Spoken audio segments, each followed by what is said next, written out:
it's absolutely catastrophic for the Conservatives. The Conservatives traditionally have not dipped below the 30% mark. And now, if you look at those polls, there's no one even getting close to them getting back to 30%, those 1997 levels in the polls. The best that they can hope for, if these polls are right, is crawling back up to the mid-20s. Well, they've been telling one uniform story in very different shapes and forms, but the story has been of maybe a very dramatic evening on election night. Yeah, absolutely. So we've had at least three more of what are known as these MRP polls, which allow you to do projections for individual seats. And the story of those MRP polls is that they have been getting worse for the Conservatives throughout the campaign. We had two yesterday, which showed the Tories really dropping down to sort of 70, even 60 seats. And for the first time, we had one of those MRP polls yesterday, which showed that it would be the Liberal Democrats, not the Conservatives, who would form the official opposition. But here's the thing. These detailed mega polls, these MRP polls, they predict the number of seats that the parties might win on election night. And the range is enormous. In one of these MRP polls, just the one yesterday, talking about it when I was down in Somerset, it dropped while we were on air with our election bus. It said the Tories could be reduced to 60 seats. That's absolutely catastrophic result. And then you've got another MRP, just a short while before that, which talks about the Tories getting 155. Now, with that kind of range, with one MRP poll saying the Liberal Democrats could be the main opposition in the House of Commons, another putting a very different picture, you have to say that in so many ways these big detailed polls are actually a big part guesswork. Well, I don't think it's guesswork, but what you've got to remember is that in all of these models, there is a degree of uncertainty. And in lots of the models, there are few seats where the margins are just so close, it's effectively too close to call. And so what I'm saying to people in this week is basically we should get comfortable with the idea that, it could be as low as 60, it could be as high as 155. I think that's the range we're looking at if the polls are right. For Conservatives, simply because there are so many seats which are on a knife edge. Yes. But it also depends on the type of swing that we see. If we see a sort of standard uniform swing, the Conservatives might do a little bit better. Yes. But there are some signs we might see what's called a proportional swing. And that means the Conservatives will do worse in seats which have traditionally been safer. And that would push you down towards the 60-seat mark if that happens. And they're all the unknowns we're dealing with as pollsters. Not just what are the percentages, but how is it going to play out across the country? Right, so that big variety in the number of seats that a particular party is forecast to get in one of these mega polls, that's all about a tiny variance in the percentage of the poll that party might get. Absolutely.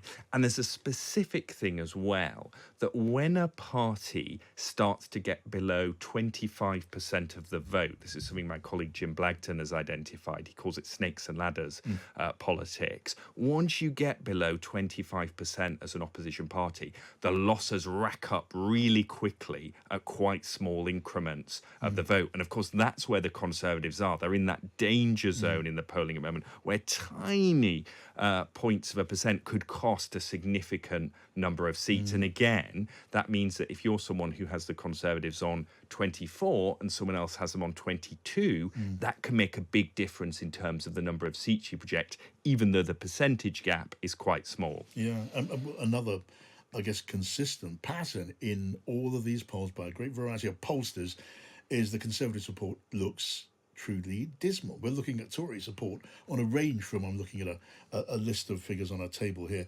from 18% there up to, in one of those polls, 25%. The rest of them are hovering around the sort of 20% mark. Yeah. And for the Conservative Party, that's absolutely, we've never seen anything like that. Well, not for many, many decades. No, I mean, it's absolutely catastrophic for the Conservatives. The Conservatives traditionally have not dipped below the 30% mark.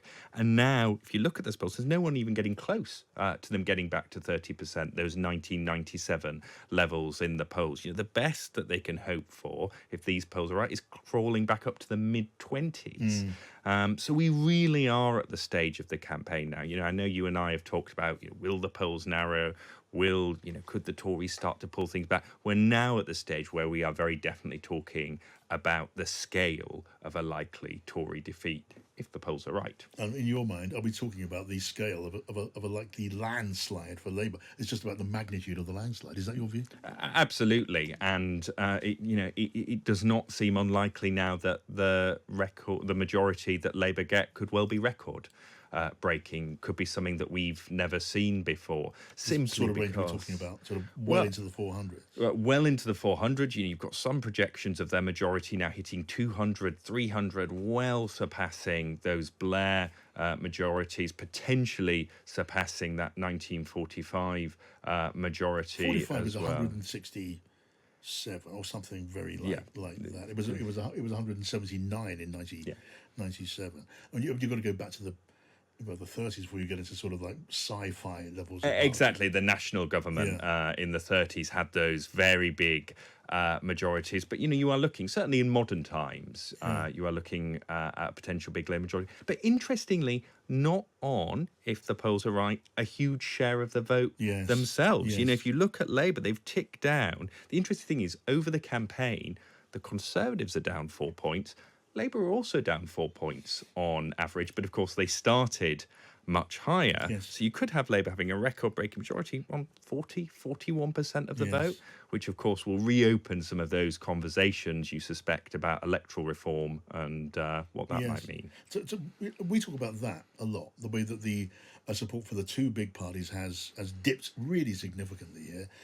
You look at data, you look at what people are saying. Some of it's anecdotal data, some of it is measurable data. But can you throw any light on that? The sort of shrinking support for the main parties and people looking away from them to the smaller parties. Why?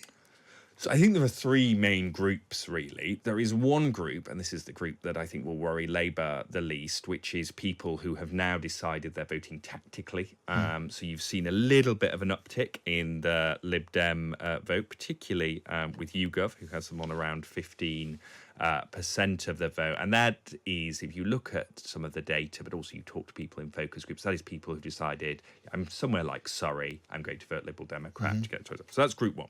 Group two, and this group, not a problem too much for Labour now, but could be in the future, is what we call disgruntled progressives. That is people who backed Jeremy Corbyn in 2019, think the Labour Party isn't left enough or bold enough at the moment. Again, it's not a huge group, a couple of percentage points, but we've seen them going to parties like the Greens. In some places, they'll vote for independence.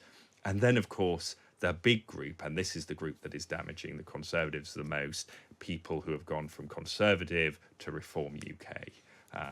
Backing Nigel Farage's party. And if you look at why, there's one reason that stands out above all others with Reform voters, it's immigration.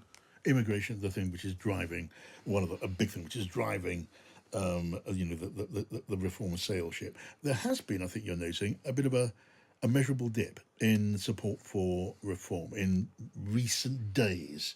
Now, have you got some evidence of why that might be? Yeah, I mean, there very definitely has been a dip across pollsters in Reform UK support, and we've become used to them sort of ticking up week on week since Nigel Farage took over the party and announced that he was running. Now, obviously, you don't, as opposed to you want to attribute just one reason to why something might be happening. But the interesting thing is, of course, this dip comes alongside Nigel Farage's comments on Ukraine. And we did some polling this week asking people, where do your sympathies lie in that conflict with Ukraine, both Russia? And 72% of the public said Ukraine, just 2% said Russia.